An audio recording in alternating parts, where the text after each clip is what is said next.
nuestro presidente Nayib Bukele dio a conocer la situación de todos los instrumentos legales, de que es muy lamentable que no nos haya sido aprobada una ley de emergencia nacional tal cual se necesita, por cuanto es urgente y hubiese sido lo ideal que sintonizados todos los poderes del Estado hubiéramos combatido un enemigo común, un adversario común, como es el coronavirus, que ya está causando una cantidad importante de muertes en el país y que no se ha sobrepasado, que no ha generado los cuadros dramáticos que se han visto en otros países, precisamente por las medidas anticipadas y por el conjunto de protocolos y de decretos mismos que el gobierno de la República ha estado emitiendo. Sin embargo, nos encontramos entonces a las puertas de una situación en la que solo la conducta de la población, solo la responsabilidad y la inteligencia de la población de cara a defender y a proteger a su familia nos va a permitir a la población y a nosotros como gobierno poder evitar un desborde del coronavirus. Nos encontramos en plena fase 3 de contagio masivo. La cantidad de casos que se van reportando se mantienen, pero son altos, y eso, como bien lo decía el presidente ayer, lo tenemos que contextuar en que esa es la cantidad de pruebas que nosotros podemos realizar y que esos son los casos que aparecen en ella. Si nosotros tuviéramos muchísima más capacidad de poder hacer, que ningún país ha hecho a la totalidad de su población, entonces sí pudiéramos tener cuál es el índice real de contagio y los peligros que nosotros nos acechan al respecto. También entonces estamos a las puertas de una reapertura económica, de poder, junto con los instrumentos legales que nosotros tenemos, los que no nos han cercenado todavía y ojalá no lo hagan, como es el Código de Salud en las facultades que le dan al ministro, el Código de Trabajo en las facultades que le dan también al ministro Rolando Castro, para poder garantizar que esa apertura inteligente, gradual y ordenada cuente con las medidas y con los protocolos necesarios de tal manera que nos permita darle continuidad a ese trazo, ¿verdad?, que se ha delineado, que tiene 5 fases y que dependen del cumplimiento del anterior, la continuidad de las siguientes. Quiere decir entonces que estos 21 días que inician de la primera cuarentena, deberá la población, con conciencia, con responsabilidad, poder ejecutarla con la mayor cantidad de protocolos, de tal manera entonces que podamos continuar a la siguiente, que es la fase 2, de 15 días, evitando entonces que en el análisis que haga salud no encuentre que se haya disparado y que nosotros ya no tengamos la capacidad de atender la demanda de la población. Este país tiene un enorme valor, es un país inteligente, es un país muy conservador con su familia. Nosotros apelamos al amor a nuestra familia, al amor al futuro que todos queremos construir, para que, a pesar de que la Asamblea Legislativa, la Sala de lo Constitucional, no le han dado las herramientas que la misma Constitución de la República establece en colaboración entre los órganos del Estado, juntos con las normativas que nosotros tenemos y con la propuesta de reapertura inteligente, progresiva y ordenada que está planteando el gobierno de la República para reiniciar actividades económicas, culturales y sociales de una manera ordenada, entonces podamos salir adelante. Le pido a la población que de verdad aplique los protocolos, que en serio, ¿verdad?, y de manera responsable recapacite sobre el bienestar de su familia, que haciendo caso omiso, digamos, de las lamentables discusiones y decisiones que los otros poderes del Estado han hecho y que con ello han afectado al Ejecutivo para poder tener herramientas mucho más disciplinadas para poder hacer las cuarentenas y dar resultados más rápidos y más certeros, que se cuiden, que nos cuidemos, que vayamos entonces hacia esa reapertura, no con la prioridad de la economía en nuestro sentimiento, en nuestra cabeza, sino con la prioridad de la vida. Juntos vamos a salir de esto. Tenemos propuestas económicas, tenemos ya proyectos económicos que vamos a anunciar pronto nosotros y tenemos toda la línea trazada para que podamos sacar a El Salvador de esta situación, a pesar de la falta de colaboración, a pesar además de las intromisiones que se han dado hacia las funciones y hacia las facultades del Ejecutivo. Muy buenos días a todos.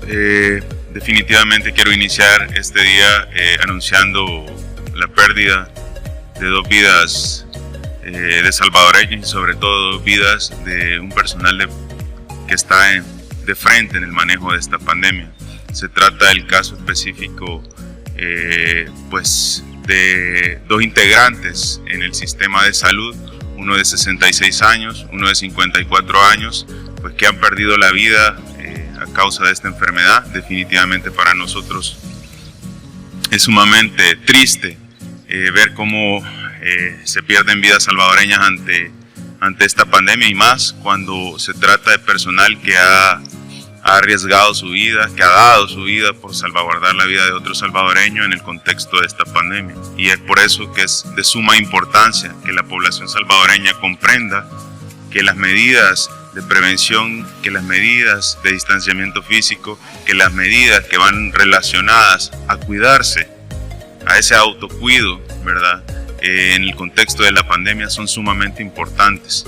No dejemos de lado que esta enfermedad genera complicaciones, que la necesidad de volver a una vida cotidiana no nuble nuestra visión ante la complicación que esta enfermedad y ante la mortalidad que esta enfermedad puede generar. Eso es sumamente importante porque no tiene que ser necesario que lo comprendamos cuando tengamos que pasar el sufrimiento que genera la pérdida de un familiar por la enfermedad, o que lo comprendamos con la evidencia que existe hoy por hoy, que sería lo más indicado. Protéjase, cuídese, no se exponga. Esas son las acciones más importantes, porque hoy por hoy esta enfermedad no es una gripe común, no es un cuadro sencillo, es una enfermedad que puede generar mortalidad y es una enfermedad que puede poner en sufrimiento a su familia. En ese contexto, comprendamos que la única manera de generar un cambio en la evolución de esta enfermedad es tomarlo personalmente. ¿Y cómo lo tomamos personalmente? Cuidémonos, hagamos las medidas de prevención, lavémonos las manos con agua y con jabón, independientemente de la situación, independientemente del contexto, independientemente de lo que hoy se vaya desarrollando. Lo más importante es que la población conozca que esta enfermedad es delicada, que esta enfermedad puede generar complicaciones y sobre todo que la única manera de evitar tener estas complicaciones está en nuestras manos con todo el autocuidado. Sabemos que hoy por hoy pues tenemos 3.720 casos confirmados de coronavirus. Estamos llegando también a un aumento bien importante en los casos sospechosos. Son 2.492 casos sospechosos de coronavirus en nuestro territorio. Y esto es importante porque estamos viendo cómo ese crecimiento exponencial se viene dando a causa de esta enfermedad y de sus características propias, de esa facilidad de transmisión.